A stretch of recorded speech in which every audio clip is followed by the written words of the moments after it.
What's up guys, YST here and welcome back to another Raid Shadow Legends video.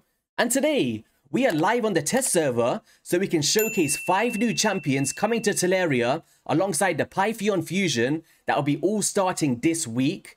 And what we're going to be doing is breaking down their kits, talking about my first impressions of them, and also the aesthetic values and all of that good stuff.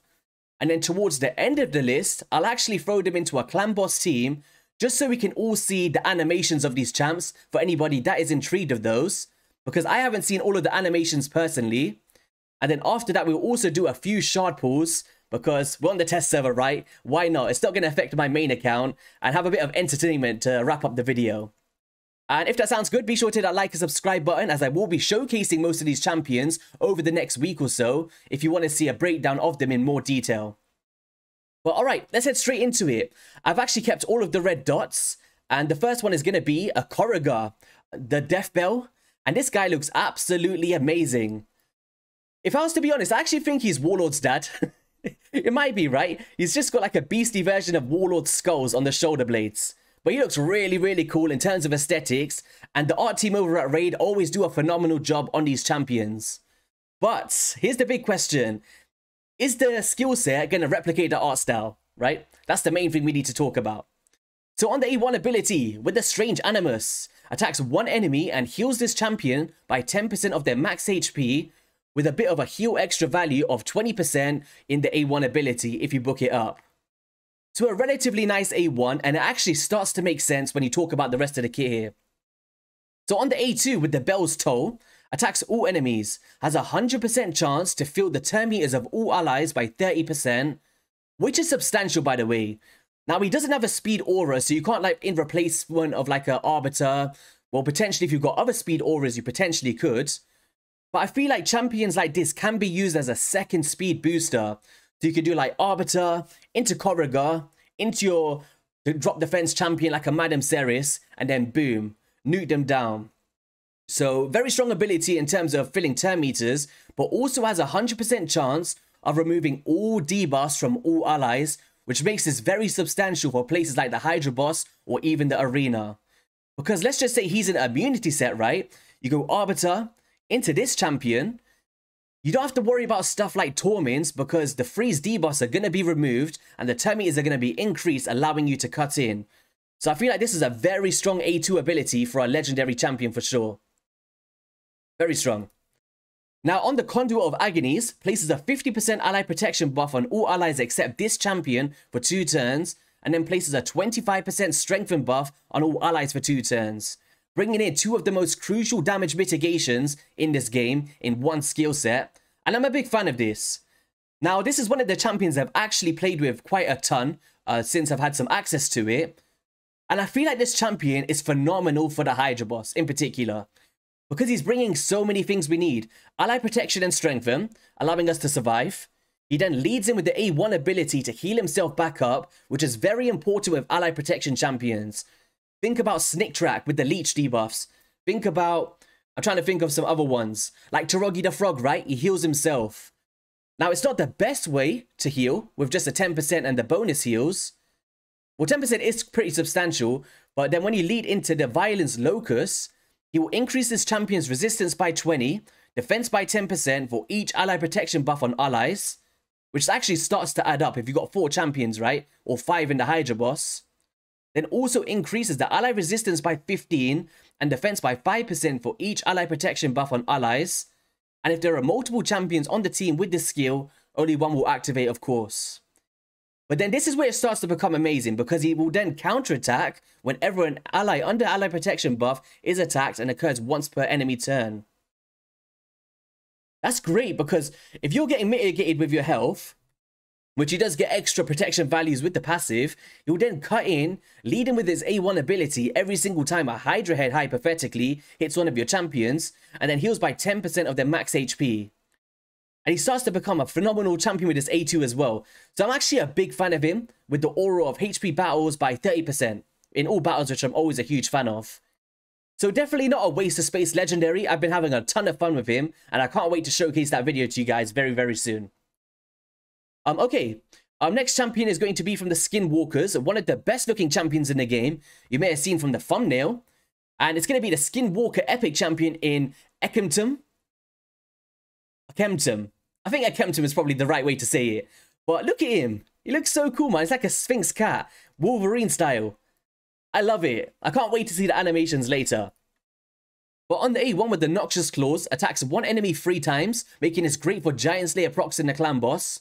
And each hit has a 40% chance, bookable up to a 50% chance, of placing a 5% poison debuff for 2 turns.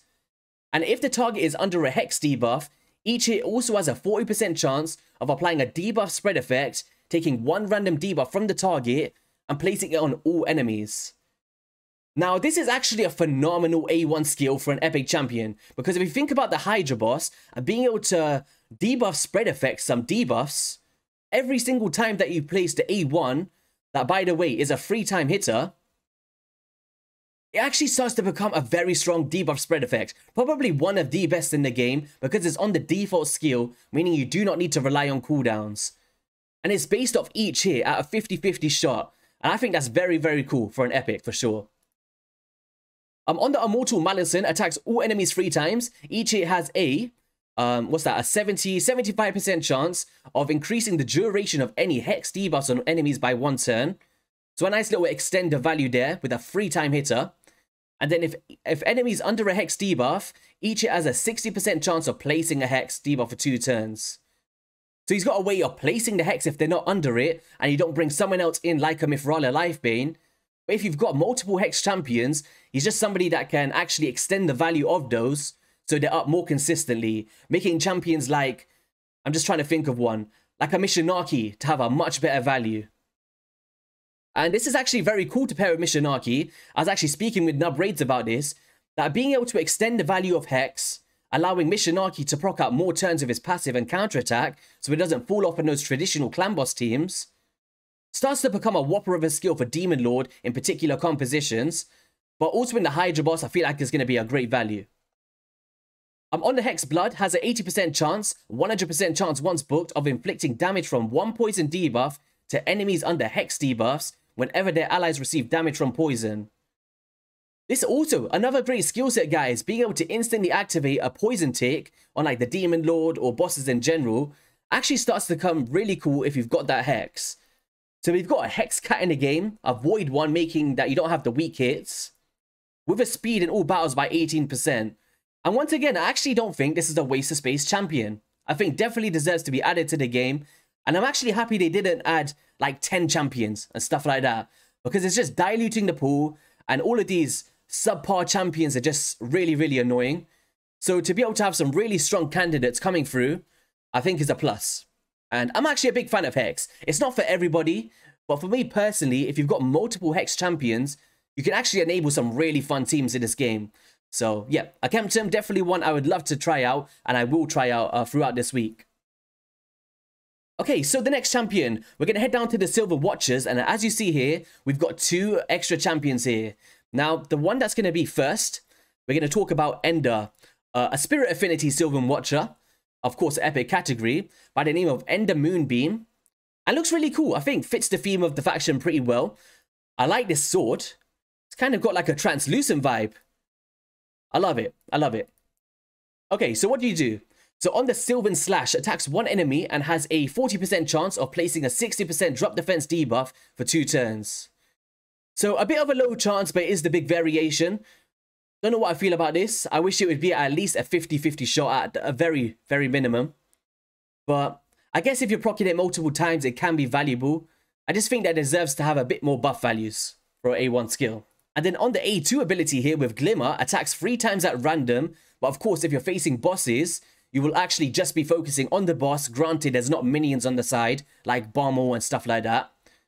And each has a 75% chance, bookable up to a 100% chance, of increasing the duration of a random debuff on the target by 1 turn. So a bit of a mini Vizier effect in a sense, on a 3-turn cooldown, attacking 3 times at random. Actually kind of a bit of value in stuff like the Demon Lord clan boss for like unkillable teams, right? If you don't have a Vizier Ovelis. But then he also does an AoE that has a 100% chance of placing a leech debuff on all enemies for 2 turns, allowing you to heal by 18% of the damage inflicted, which can actually be very crucial in taking down the faction wars that will be coming down the line. So AoE Leech, actually pretty strong in this game. A good substitute for raw healers, right? On the Lunar Cycle, increases this champion's speed by 2 for each enemy under a leech. So hypothetically, if you're facing a wave, they've all got leech debuffs up, you'll get a 10 bonus speed on your champion, which is a pretty okay passive if you're using in PvE content. So overall, guys, I don't think he's one of the best champions, right? I think he's decent. Depends on the damage multipliers. If this guy is smacking, then of course his value is going to go a bit more higher. But I don't know. But 100% chance to increase the duration is actually pretty strong, man. Do I change my mind on that? Because on the clan boss, if you can... It's just a random debuff thing. Like, if this was all debuffs, like a Vizier, that's like boom, boom, boom, everything gets skyrocketed, then fair enough. But random debuffs, it will still have value, but it's not like as good as all debuffs, right? AoE Leech is cool, but then the extra speed, you'd have to factor that in if you're using it in Clan Boss, because you just have to factor in the extra 2 speed on that single target, and then a low chance for drop defense. He's okay. He's okay. Our next champion is going to be Kellan The Shrike, and once again, looks very, very cool. It's kind of like a crossover between like Legolas, a High Elves vibe, and the Sylvan Watchers all clashed into one champion. But I love it. I'm all up for it. So on the A1 with the Impale of the Impede, attacks one enemy, has a 30% chance, bookable up to a 50% chance of applying a 25% weaken debuff for 2 turns. Okay. Then attacks one enemy 2 times. Each hit has a chance of decreasing the target's turn meter by 50%. And the second it has a 100% chance of placing a 30% decreased speed. And then we'll place a perfect Veil buff on this champion for 2 turns. On a 3-turn cooldown. Now, talk about finite, guys. This is actually going to turn out to be a whopper of ability, placing 2 of the most crucial things in one skill set. Or even like Dark Fae. Like when you're progressing and you don't have multiple turn meter champions, somebody like this will come through and place 2 of the most crucial roles, placing the decreased speed as well. So I'm actually a big fan of this, and I'm hoping that it smacks with him being an attack-based champion. Then on the Cry of the Shrike, or the Shriek, attacks all enemies, and the damage increases by 5% for each debuff on the target. So if you've got like 10 debuffs, 50% damage increase, I'm actually anxious to see how hard this can smack in like poison explosion comps, because I tend to always have loads of poisons up. But then there's that thing of, are you able to detonate the poisons on time? But maybe in like seer compositions, drop defense, weaken, decrease speed, maybe a bit of poison in there. I think like average, you'll probably see about a 25% increase, granted you're facing a single target boss. But even like on waves, like I'm actually anxious to see how well this can smack. Damage increase. Yeah, I feel like I'll try this out, guys. I'll try it in a future video. On the Unforeseen, we'll ignore shield buffs when attacking under perfect Veil buffs. Okay, so that's interesting as well. So he's actually looking like a nuker / PvE champion from first impressions. But let me know if you see something that I don't. But having a weaken in there is actually very strong as well. Alright, so the final champion is actually going to be the fusion itself in Pythion. If anybody isn't aware, this champion will be starting this week. And he's a phenomenal one. And if you wanted to see how he looks in-game, there you go. He's got a bit of a Digimon vibe. Did any of you guys watch Digimon back in the day? I did as a kid. But he looks cool, man. Probably one of the best looking lizardmen in this game. But of course, on the Rapacious Staff, attacks one enemy 2 times and heals the ally with the lowest HP by 5% of this champion's max HP after each hit, and has a buff value of an extra 20%, making this actually very crucial. Like, if it's based off their max HP, it probably won't see a huge value, but being based on his one is what kind of adds that value there for me. I mean, then has the removing of all debuffs on all allies, and heals them by 10% of their max HP, and heals each ally by an extra 5% of their max HP for each debuff removed from them, and then places a block debuff buff on all allies for 2 turns. So 2 very crucial things in one skill set, which I'm actually a huge fan of, but I've spoken about this in a previous video. And then revives all dead allies with 50% HP and 50% turn meter, then places a 25% strengthen buff on all allies for 2 turns on that 4-turn cooldown, which I'm also a huge fan of. And then the damage mitigation for each buff on your targets. So overall, guys, I think this is a fusion not worth missing, 100%. And I'd say just ignore like the 4th anniversary event. If you get some extra coins along the way whilst doing the fusion, that's great.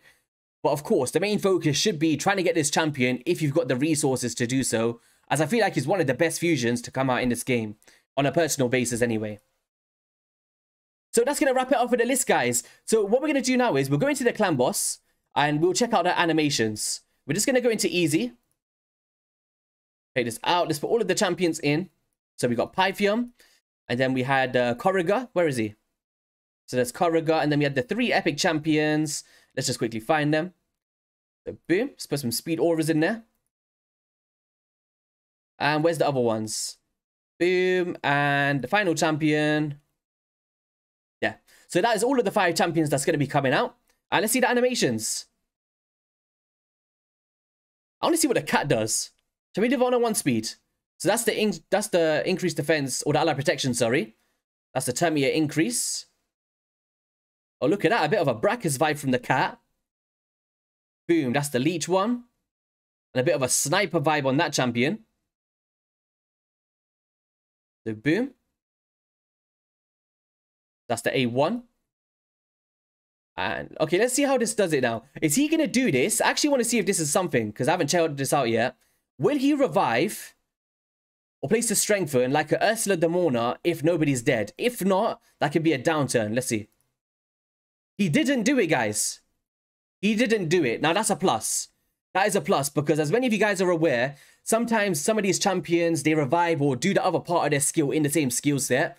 And to be able to just go through the A1 and have that locked into his encoding is huge, because that allows you to click auto knowing that he's not going to be stupid with his AI.